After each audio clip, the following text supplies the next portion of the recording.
Um, I wanted to talk about the post COVID-19 recovery because a lot of people are seeing this in a negative way, and I actually am seeing it as a future world of opportunity.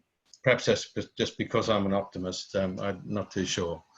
But I guess the question could come, what will the recovery from COVID-19 look like? Will this be what our offices are looking like in the future?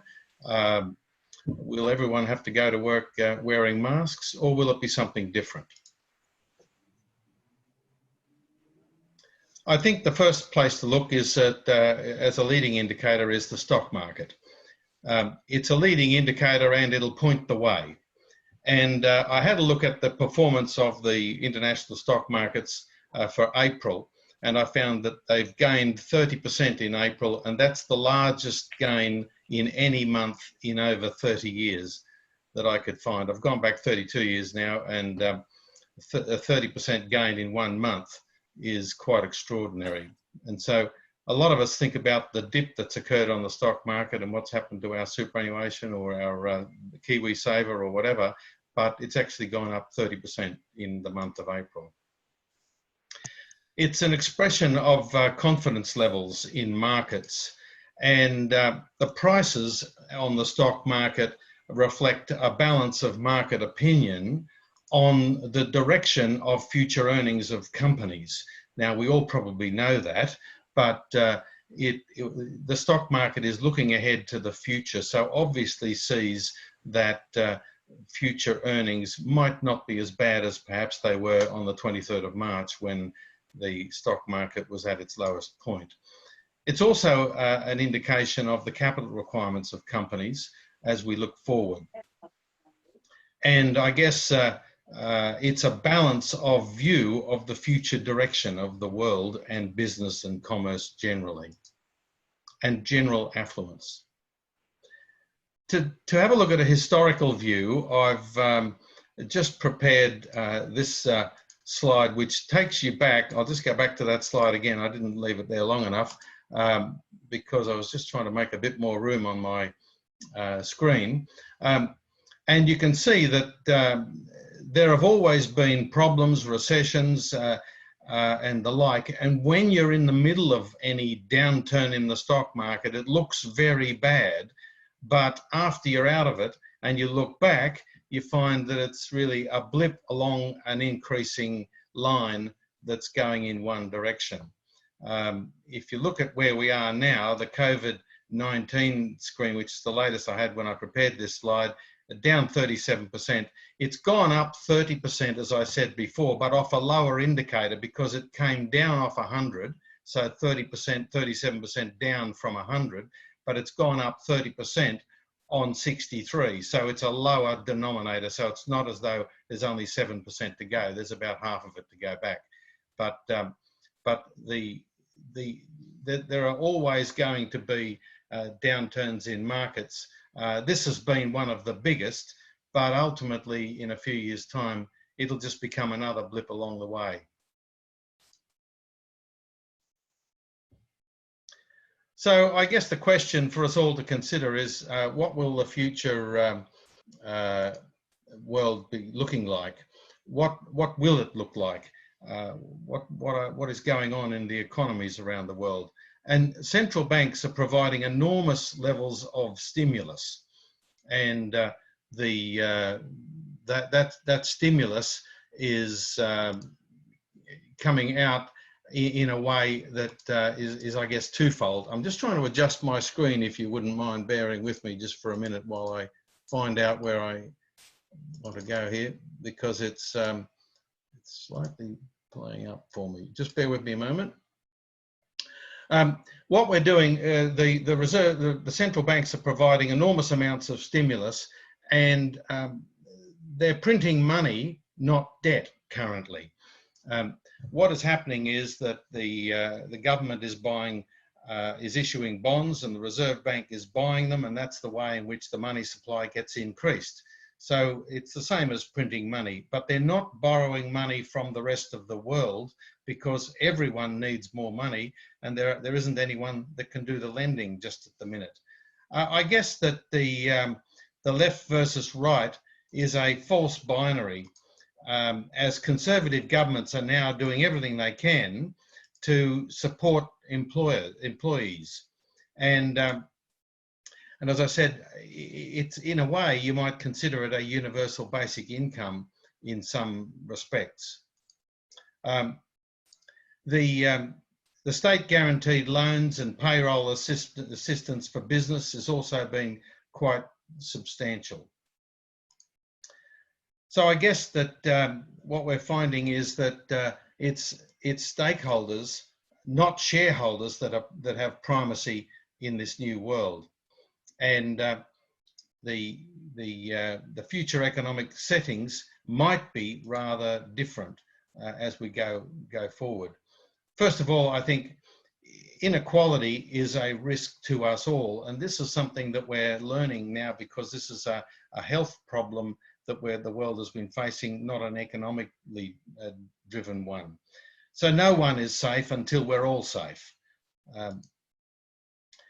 Globalization, which has been under challenge, is developing with a number of national characteristics, not in the way that some people have been promoting nationalism as a populism, as a popular mantra, but more in that we can't completely rely on globalized supply chains any longer for everything. We need to have some reserve and some capacity to sustain ourselves nationally in the event of black swan events like this. I guess that brings me to the point that there need to be inefficiencies in supply chains so that there are various options available. If one supply chain gets closed down, there are others that are available so that we can get those important supply needs that we need. And that's primarily food. But in New Zealand, I guess it's not so much a problem, but more broadly across the world, it's a major problem. And today you've probably heard about the problem in the meat industries, where there are problems in the United States about the supply of meat because of the virus getting into various parts of the supply chain of the meat industry. I wonder too whether we might at some point in the future have a chief risk officer as a member of our cabinet. It's an interesting thought that the government really is a part of business, and it ought to be thinking about risk in the same way that businesses do. So what will the future for business be like when when we recover from our lockdown? I do think that the consumer economy's move towards a digital economy will accelerate, and we've seen that at the consumer level with a move to online shopping. And declining business models will fall away more quickly. And I guess one example of that is Bauer and its magazines. They probably would have come to an end anyway, and it's now happened a little more quickly. And the big challenge, of course, is for all the publishing papers, and that's an issue for them. The need for actual cash will fall away in favour of digital payment systems, and that will be a challenge for the banks in some respect, because they in the past had full control of the payment systems, but now it's a distributed model, and so the banks are using connected fintech companies to make sure that they can keep as much control of the payment systems as possible. But the question going into the future is, what is actually a bank? If you're keeping deposits, you'd think that would make you a bank. Well, is Alibaba a bank? Is Tencent a bank? Is Amazon a bank? And many people have got deposits and accounts with all three of those, to name a few. And I think in the future, we'll see a world where data will be the new commodity king. The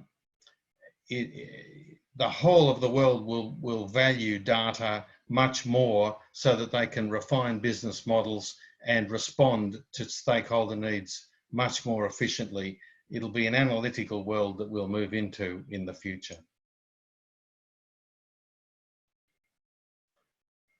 Now, the hardest hit business sectors in the future, I guess, no surprise, number one will be the airlines.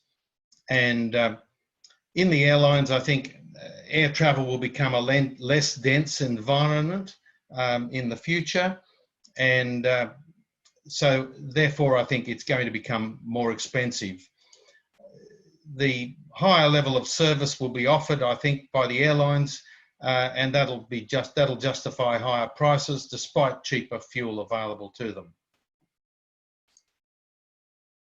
The low-cost airlines, Ryanair and EasyJet and the like, where they cram people in and give them nothing, I doubt that that's a sustainable business model in actual fact, and they will take a long time to recover, if ever. I've commented there. Capital will be difficult to find for airlines, and it'll be more expensive, and that might be the final determinant of whether an airline succeeds or doesn't. And to be able to fly to or enter countries, I think travellers will need to show that they are a registered proof of either a vaccination, immunity or similar. Some years ago, to go to various parts of the world, you needed to have, I think, cholera and typhoid injections before you could land in particular countries in the past. And I think that type of an approach may come back.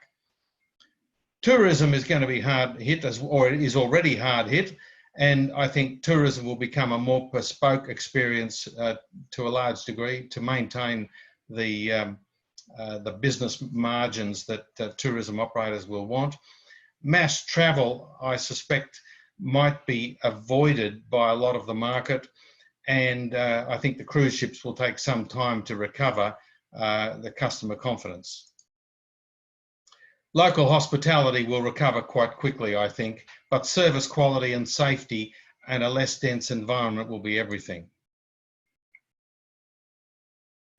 So what qualities will be required to succeed in our new normal that we've just painted? I think that in the future, leadership will require empathy, instilling confidence in people, clear, unambiguous messages. And I guess we've seen that in the messages that our government has been giving us around these issues that we've seen with COVID-19. And that can be compared with other mixed messages elsewhere. To act in line with values and have a clear vision for the future. Long-term thinking, I think, will become more important, and a lot of people who are impatient and apply short-termism will probably not extract the full value of their offering. Support for employees and customers and the community will be, as a part of the general stakeholder cadre, will be very important. And I think that valuing our customer will become critical, because the customer is the one who's going to be spending the money. He's going to be deciding whether he wants to spend his money, and so that will become an important element in the future. And it doesn't matter whether a business is a large business or a small business.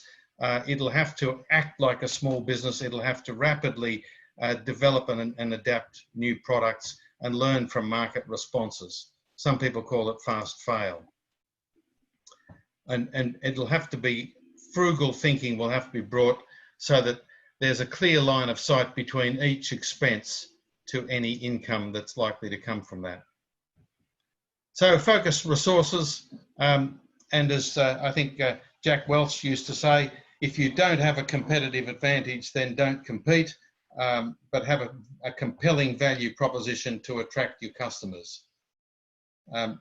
It's important, I think, to look over the horizon, to not let risks come up and surprise you. We do that in the military with our over the horizon radar, and we need to do it in business as well.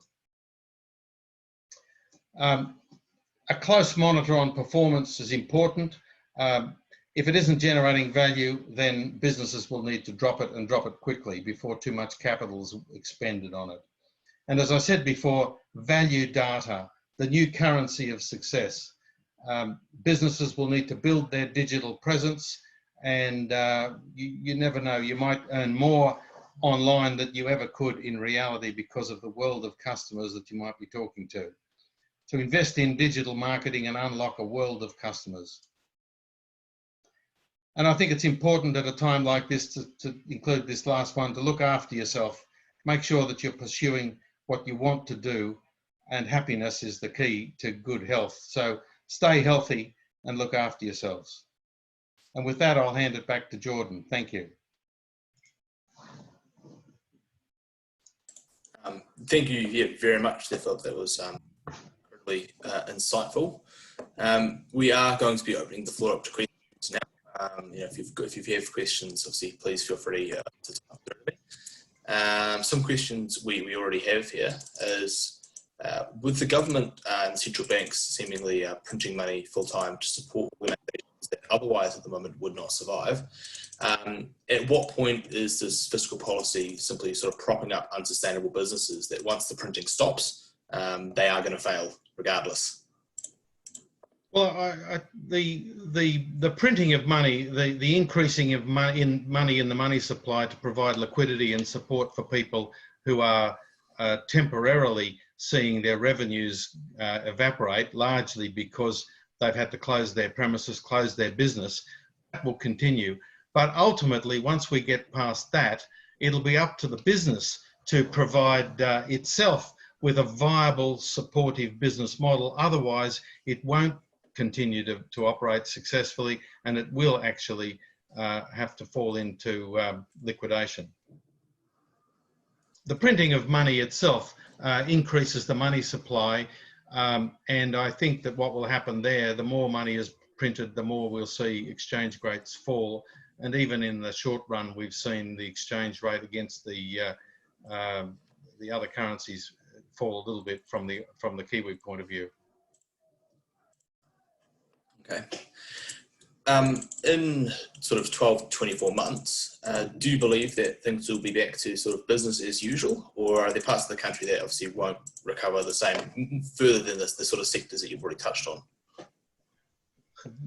I rather think that in 24 months, if the confidence has returned, we will be in a new normal. I think if I can split it into three parts, I think the stock market will show that V-shaped recovery where half of the stock market recovers as it pretty well has now, and then it'll take a longer time to sawtooth back up again, depending on the larger companies that make up the index, seeing that their revenues looking forward can be maintained. More broadly, in the wider economy, a number of people will lose their jobs as a part of all of this, and they won't automatically go back in and be earning money and become part of the economy again. So I rather see a wide U-shaped recovery there, and much of that will be dependent upon the confidence that businesses have to come and hire again, so that they can see that their business is able to support more employees. And the big one, I guess, is the general confidence in the marketplace between people. If people are in some countries, I believe they will not be confident mixing in dense areas for some time. Perhaps it might be a little different from for the New Zealand point of view, but I see that as more of a bath-shaped recovery, because I think confidence will take a bit longer to return.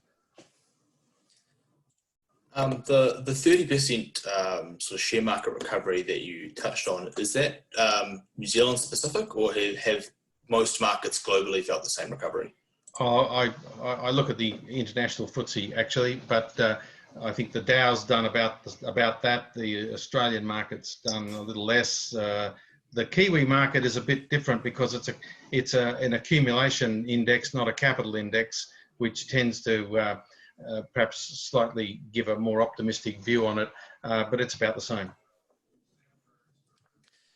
With your comments regarding the low-cost airlines struggling, is that do you believe a function of recessionary times with people having lower discretionary spending, or do you view the change in travel long term? You're saying obviously needing to have more space, less dense airplanes. Is that a long? Yeah, I think that the customer will decide that the customer doesn't want to be jammed into planes where they might get off the plane and find a week later they've got COVID-19 all over again, particularly if they're going to places that are riskier than New Zealand around the world. I don't make that comment with regard to domestic travel or trans-Tasman travel or the islands at all. New Zealand has seemingly, I suppose, comparatively seemed to have beaten or responded better to the virus compared to a lot of the world, particularly a lot of our trading partners. What opportunities and risks might there be for some of the first countries to emerge, I suppose, COVID-19 free, so to speak, in the coming months? Well, I think that the domestic economy will recover more quickly, clearly, and then it'll expand to the trans-Tasman economy and then broader beyond that. But the difficulty with that is that if we were to, for example, extend our bubble, as we say, to places like Taiwan, which has done very well, then we'd want to make sure that that no one else is getting into Taiwan that could provide some leakage to the security of our travel to various other places. So I think international travel might recover quite slowly, and already, you know, I'm seeing that board meetings are being held over Zoom as this meeting is being held, and I think a lot less travel, a lot of people will be used to using Zoom and quite happy to do that because it helps them to be more productive. They don't have to make the long trip for various board meetings, or from New Zealand. All we need is perhaps one disrupted night's sleep, which is a lot more convenient if you can stay home. Do you feel that sustainability, or also the green initiatives, will take a bit of a backseat to the economic recovery? No, I actually think they'll come to the fore a little more. The data will emerge in the next 3 months about the benefits to the planet of the lesser generation of emissions. We might be quite surprised on the upside as to how good it's been, and I think that will probably mean that as we get back into our economic activity, we might do it in a less damaging way, because we won't be flying quite so much. Perhaps we won't be driving quite so far. I'm talking globally here, and we might be looking after the planet a little bit better. And on top of that, I think there'll be probably an incentive for a number of innovative companies to capture the benefits and provide additional technological services to support a more caring approach to the planet. Fantastic. Do you have any sort of, I suppose, predictions for the next 24 months that you think most people listening in today maybe haven't thought of being impacted by sort of COVID-19 and its recovery, or that people, the general public, may not even agree with? Well, I probably would think that out of this there might be a reordering of the GDP of the world, and we might find that smaller countries added up comprise a larger proportion of the total GDP of the world than they did going into this virus. It's quite clear that the smaller countries have been able to deal with the virus and get back on their feet in a healthier way, easier than some of the larger countries.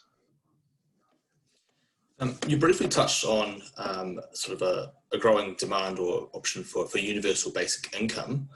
How likely do you think we are to see that in New Zealand as basically a standard thing, to actually have universal basic income implemented? Oh no, I wasn't saying that we'd likely to have it.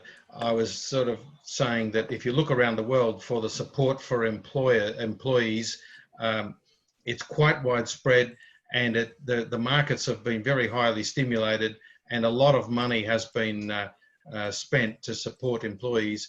And I just made the comment that it's quasi to an almost universal basic income approach by another means.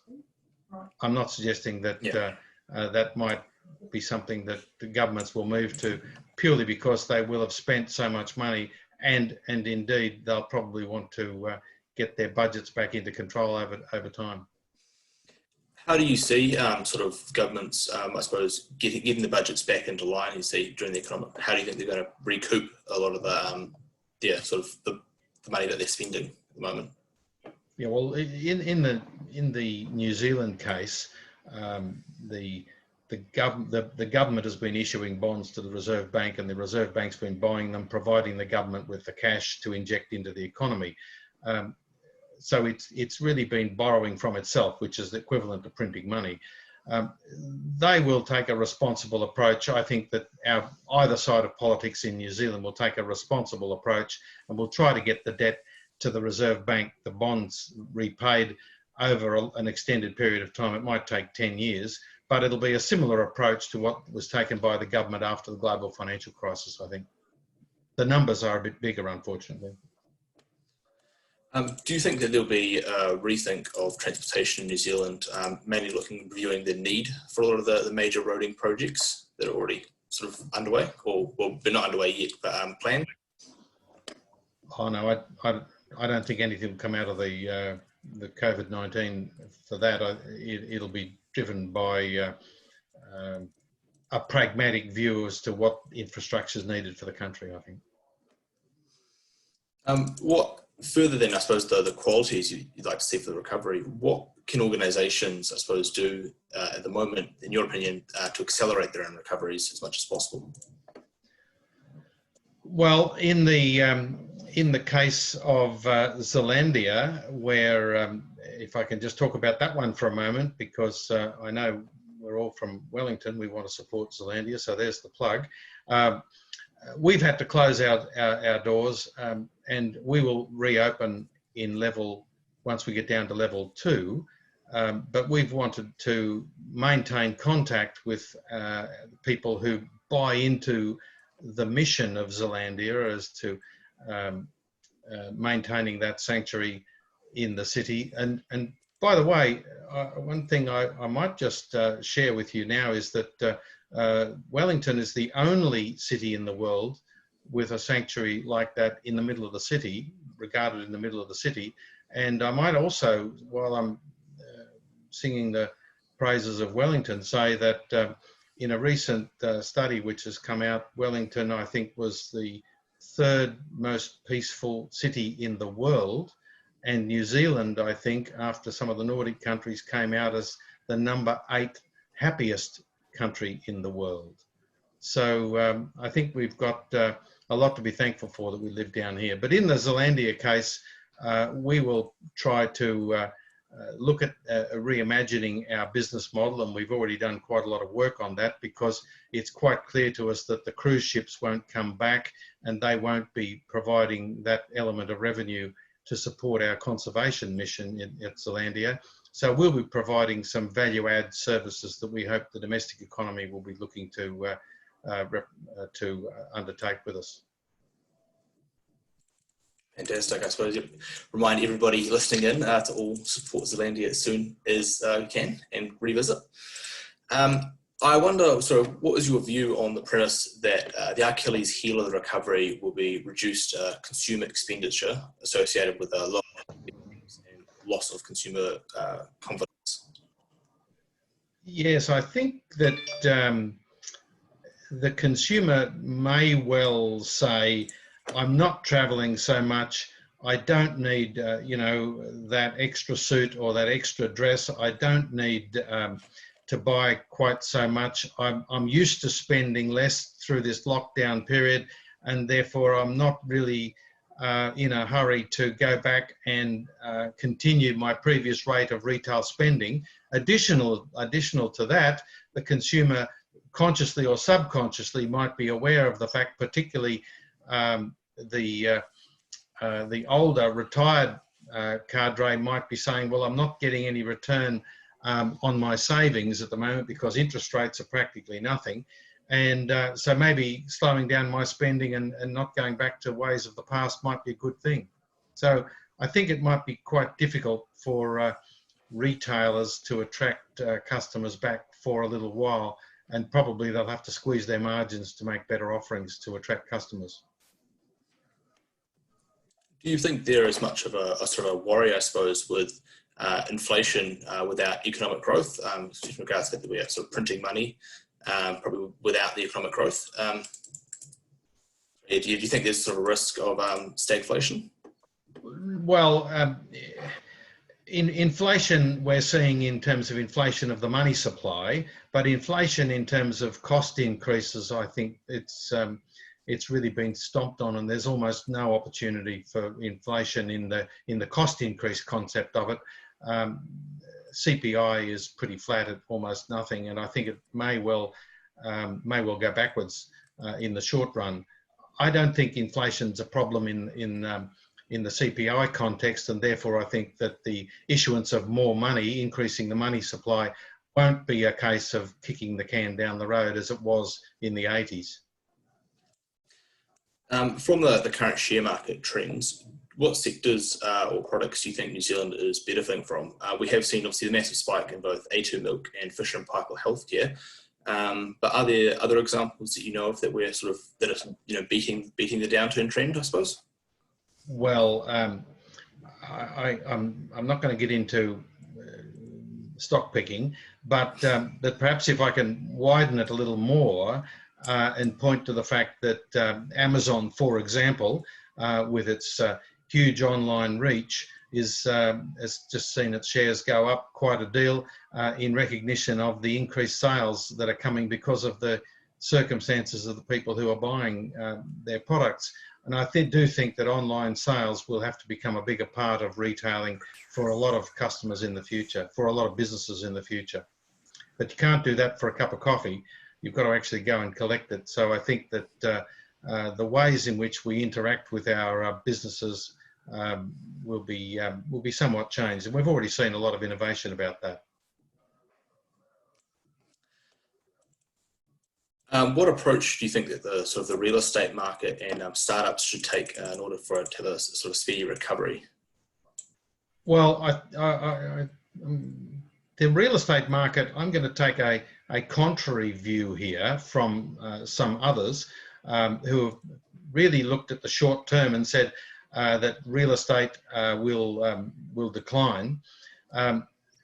If you look back at previous recessions, in almost all of them, money has come out of the stock market but not gone back. It's gone into property. We're in a circumstance at the moment where interest rates are historically enormously, they're very, very low and likely to go lower. And I think it's possible that we might well see the OCR from 0.25. It could actually go negative by the end of the year. That doesn't mean that the retail interest rates would be negative. They'd still be positive, but it could be that occurs, and it means that people's gearing capacity with very, very low interest rates will feed into the property market, and I think the property market will rebound quite quickly. Fantastic. We have currently come to the end of questions. If anybody has any additional questions, now is certainly the time to raise your hand and let me know, and I can signal yourself to unmute yourself. I do see some people furiously typing, I think.